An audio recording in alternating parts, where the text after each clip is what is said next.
आपको याद होगा कि मुख्यमंत्री ने कहा था, मुख्यमंत्री हेमंत सोरेन ने कहा था कि अगर कहीं भ्रष्टाचार है सबसे ज्यादा तो वो है अंचल दफ्तरों में। याद है या भूल गए?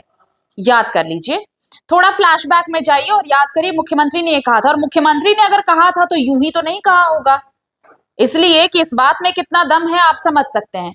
तो भाई अंचलाधिकारी कितने भ्रष्ट हैं, मैं सबकी बात नहीं कर रही, लेकिन मैक्सिमम तो यही है भाई, भ्रष्टाचार में डूबे हुए से हैं अंचलाधिकारी। और इसका एक नया नमूना देखने को मिला है दुमका के रानेश्वर में। दरअसल दुमका के रानेश्वर में आपको बताएं कि अंचलाधिकारी जो है वो शिकारीपाड़ा की ओर से कोयला लोड बाइक को वो पकड़ते हैं। कोयला ले जा रहे व्यक्तियों से उन संबंधित कागजात मांगे जाते हैं। अब अंचलाधिकारी हैं तो वो भाई पेपर्स मांग रहे हैं, डॉक्यूमेंट्स मांग रहे हैं कि आप कैसे ले जा रहे हैं कोयला। और जब कागजात वगैरह नहीं मिलता है तो शर्तों के साथ सभी गाड़ियों को छोड़ दिया जाता है। अब आप सोचिए, जब कोयला लदा कोई गाड़ी पकड़ा जाएगा और कागज नहीं मिलेगा तो कोई अधिकारी क्या करेगा? सबसे पहले तो डिटेन करेगा भाई, पूछेगा उससे कि कहां से कोयला ला रहे थे आप, कहां कोयला भेजा जाना था और कहां पर ये जो कागज वागज है कुछ है या नहीं है। पूछताछ तो होगी ना भाई, थाने तो ले जाएंगे ना। लेकिन अंचलाधिकारी ने ऑन स्पॉट फैसला किया, भाई कागजात वागजात थे नहीं उनके पास, तो उन्होंने कुछ शर्तें लगाई और उनको जाने दे दिया। लेकिन क्या शर्तें थी क्या आपको पता है? जब ये जो गाड़ी वाले थे जो लेकर जा रहे थे, ये बाइक वाले जो कोयला लेकर जा रहे थे, जब मीडिया कर्मियों ने पूछा उनसे कि भाई आप लोग तो अवैध तरीके से कोयला ले जा रहे हैं, अंचलाधिकारी तो आपके पास पहुंचे थे, छोड़ दिया क्या इतनी आसानी से? कुछ पूछा नहीं गया। तो इस पर बाइक वाले ये कहते हैं कि भाई अंचलाधिकारी ने 5,000 रुपए रिश्वत ली और हमें जाने दिया। अब आपको समझ में आया मुख्यमंत्री ने क्यों कहा था कि अंचल में सबसे ज्यादा भ्रष्टाचार है? अब समझिए आप। और ये एक दिन की तस्वीर नहीं है, ये आपको रोज ऐसी दसियों तस्वीर सामने आती होगी। बहुत बार तो आप और हम इसके शिकार भी होते हैं, लेकिन किसी के सामने बोलते नहीं है, क्योंकि ये अब आम दिनचर्या हो चुकी है।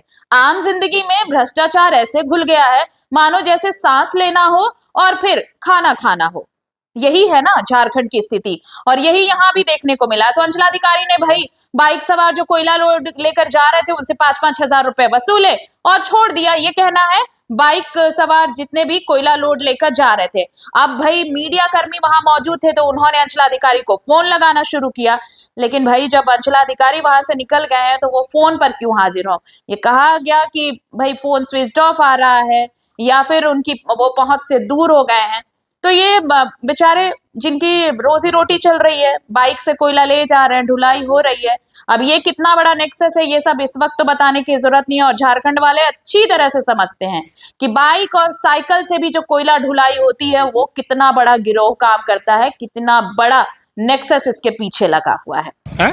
कितना पैसा लिया आप लोग से कोयला? जो 5,000 रुपया लिया। कौन पकड़ा था? सीओ साहब। कहाँ का सीओ? रानेश्वर का। क्या नाम हुआ आपका? सद्दाम हुसैन नाम। कितना गाड़ी पकड़ा था? 6 गाड़ी। 6 गाड़ी। अभी सीओ साहब पकड़ा था हम लोग को। सीओ? हाँ। रानेश्वर का? कहाँ का? रानेश्वर का।